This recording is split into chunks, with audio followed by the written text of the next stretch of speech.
Back to keep us company this week, Mr. Keith Urban. How are you? Fantastic. How you been? I've been so good. It's so great to see you. You We're too, here Katie. in this Thank you. incredible studio space. Yeah. This has been a project for you since we talked last fall, but you were just saying you bought it a while back. Yeah, You guys have been July working on last it. year. Okay, Yeah. so tell me about this space. It was a little bit of a fixer-upper. But I made a lot of records here, including a guitar solo on Somebody Like You and a bunch of things like that. So I've got a lot of history in this place, and can't believe it's now mine. What Crazy. made you want to buy it, or have a studio? I've been looking for a studio for a long time. Wasn't quite expecting something of this caliber, but the timing was right, and I feel like I bought the school I went to. That's what it feels like. I know, we were just laughing because when they shut the door, it sealed off. And I Yeah. think I saw online, and I don't know if this was true because there wasn't a lot of information about the space, but they were saying the doors were made from NASA. Yeah, they're or from something NASA, like yeah. that. Uh-huh. Wow, so Yeah. heavy duty. Who else has recorded big? I think all the Shania albums here? records were done here. Wow, A lot of the Kenny Chesney records, tons of records. this is so fun. Taylor. So you've done all kinds of stuff. And I remember you saying you learned everything about mold remediation. Yeah, I know too much about mold remediation. Well, it looks great. Thank it does you. not smell like mold. It's It does not. beautiful. It's pristine. I was thinking about you because we've been having the best weather in Nashville. Finally, the sun has come back out and it feels like everybody has come to life. And your latest single, Straight Line, we've talked about how this song just feels like sunshine. And I feel Yeah, like it this feels is like such spring. a great time to have it on the radio. Oh, that's good. Talk about how this song started versus how it ended. Did you go in with this intention or did it become this as you wrote it?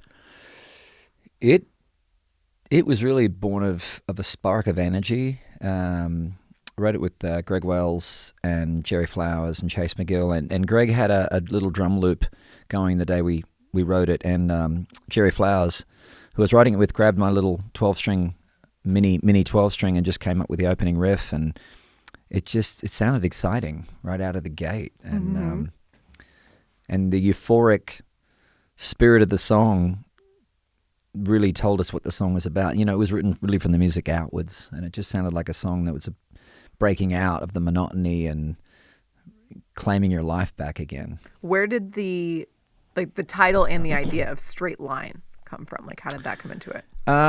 We were riffing on this melody gibberish stuff as the music was playing, and I think it started out as Late Night Lover.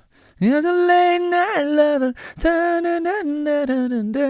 because you're like, that's the right amount of syllables, but Late Night Lover sounds like a terrible song.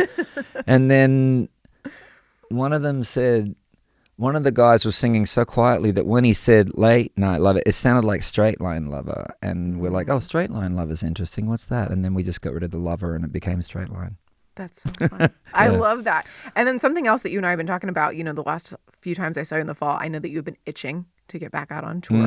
And finally, the High and Alive tour starting in May in Orange Beach, Alabama. Yeah. I feel like as it gets closer, you just get it. The anticipation's got to be so exciting. I'm super impatient right now. I wish I was touring this tomorrow. Yeah. Yeah, I wish we were playing Orange Beach tomorrow.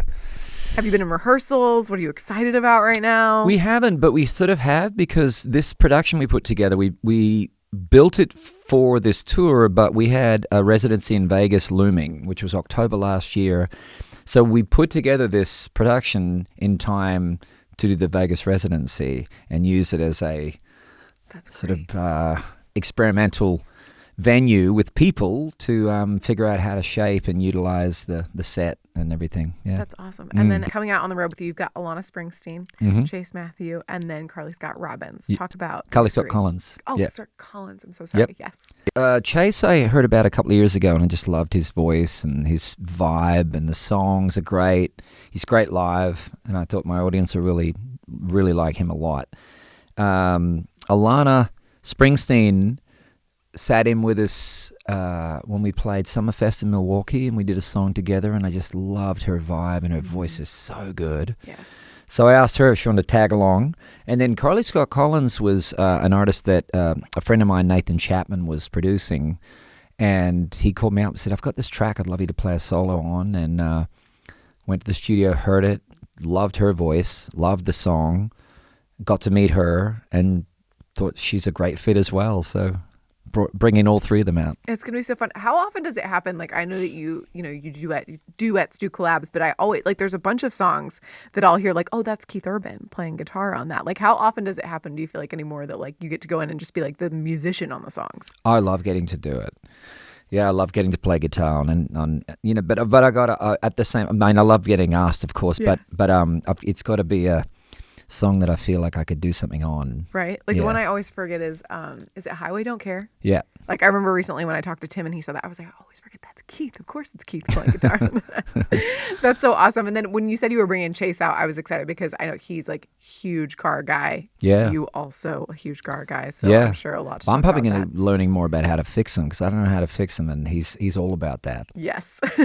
He can definitely help with that.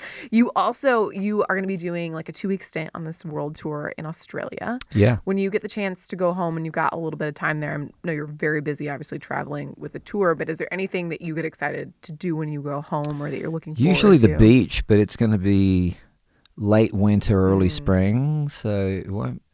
Up north it'll be nice and warm because it's obviously everything's the opposite. So you go up north for the hot weather. That's like so funny to think like because we're south of the equator. So yeah, everything's upside down. But the food, the people, the vibe, it's always good all year round. Yeah, very fun to come home. Is there something that you would recommend doing for your openers? Like if depends where we are. Like if we're in Sydney, they should climb the Sydney Harbour Bridge because that's really fun to do that and get a picture on the very top. Yeah. I've got a picture out the front of my studio of me with all my band on the top of the bridge. Yeah, and then further up north, maybe Great Barrier Reef, getting out there on a boat or something. Depends how much time we have. Yeah. There's a lot to do. Yeah, a lot to do. Speaking of a lot to do, you also have been working on this new TV show with Blake Shelton and Taylor Sheridan called The Road.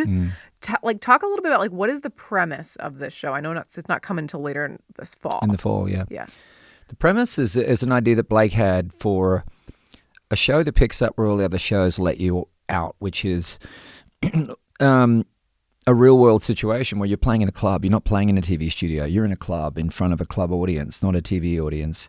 So what they do is they've asked me to come out and basically headline each night in these clubs. And in effect, all the people competing, all the musicians competing are my opening acts at the club, playing in front of my audience who have come to see me, not the opening acts, and they've got 2 songs to make an impression and get the vote from the audience because the audience votes. Oh, wow. They get to do a cover song and they get to pick it. They got to live and die by their choice of cover. Some of them pick the most obscure covers and you're like, what are you thinking? Nobody knows this. What? It's weird. And then the next week they'll figure that out and do a way more known cover and kill it. And they get to do an original song, which is always hard to do. So it's the same people at each stop then? It started out with 12 and then we eliminate one every night. Oh my gosh. Yeah. Wait, I didn't realize that was like the hook of it, that it picks up where other shows leave off. Pretty much, yeah. Yeah, because I was curious, like you've obviously done The Voice in Australia, you've been a judge on American Idol, and I was like, I wonder what drew you to being a part of this.